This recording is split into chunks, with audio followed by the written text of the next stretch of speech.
So I want to show you a few ways to measure your foods today so you are accurate with your nutrition and you can feel really confident about hitting your fitness goals. So you don't need a fancy scale. I actually have a few scales, and the one that I use the most is the most basic one. The fanciest one, where I have to type in and search foods and things like that takes more time, is the one that I keep in the cupboard and it hardly ever comes out. So don't think that you have to get something fancy in order to do this accurately.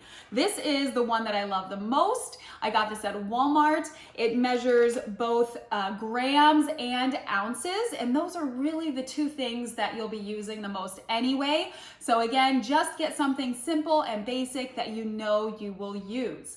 So first, I want to show you how to measure peanut butter because, let's face it, we measure a tablespoon of peanut butter and oftentimes there's, a big heap over the top of it and we're maybe getting a little bit too much than we should be.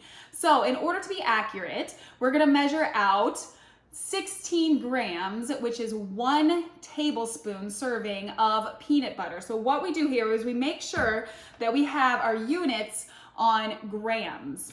Okay, so we are going to actually put the peanut butter on top of the scale.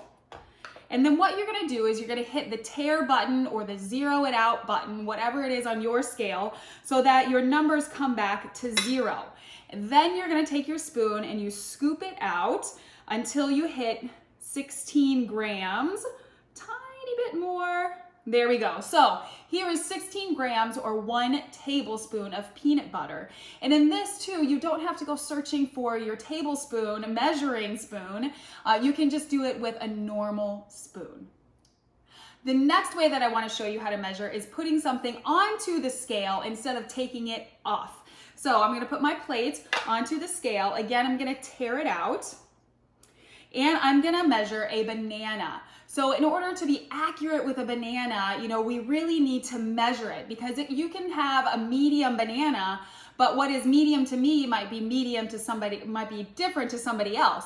So in order to accurately know how much banana or some type of fruit that you are getting, you're gonna want to measure it in ounces. So I have unpeeled a banana and I'm going to go for 100 grams here.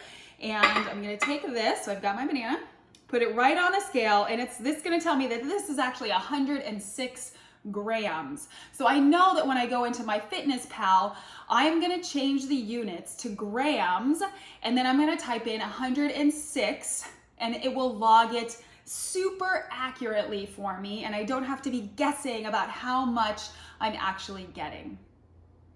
All right, the next thing that I want to show you is why using a measuring cup is not always accurate. And I'm going to use the example of white rice. So I measured out half a cup right here and I loosely packed it.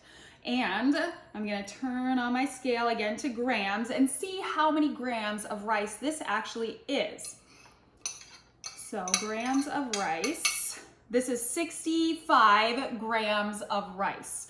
So now I am going to, again, zero out my scale. And I'm going to take this very firmly packed half cup of rice and see what the difference is. So let's see how many ounces this one is. Ooh, this is a lot more. So the firmly packed half cup of rice, even though in the measuring cup it was the same, the way that I put the rice into the measuring cup was different. This is actually 100 grams of rice. So almost double. Okay, so it can be a big difference. That's why using a scale is sometimes far more accurate than using the measuring cup. Now, the last thing that I want to mention here is about food volume. And if you are on a diet or you're trying to lose weight, you're trying to lean out, whatever you want to call it, focus on foods that have a bigger volume versus more dense foods. So white rice is a very dense food. You have right here 100 calories worth of white rice. It's 65 grams of white rice. Now I'm going to measure out 100 calories of spaghetti squash.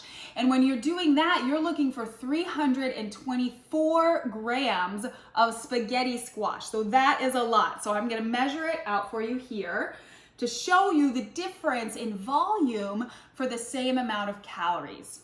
So we're gonna put our spaghetti squash on here, right on the plate. I hope I have enough. And we're actually going for 324 grams. I don't think we're gonna get there. This is, oh, we're almost there. I'll keep scraping. This is actually, oh, take a tiny bit off. There we go, 324 grams. So you can see the difference in size here, which is gonna be more filling, which is gonna be more satisfying for you for the same amount of calories. So keep that in mind when you are trying to lose weight, that you want to focus on more volume foods. So that's it for today. Give this a thumbs up if you liked it and be sure to subscribe as well. Alrighty guys, I'll see you in the next video.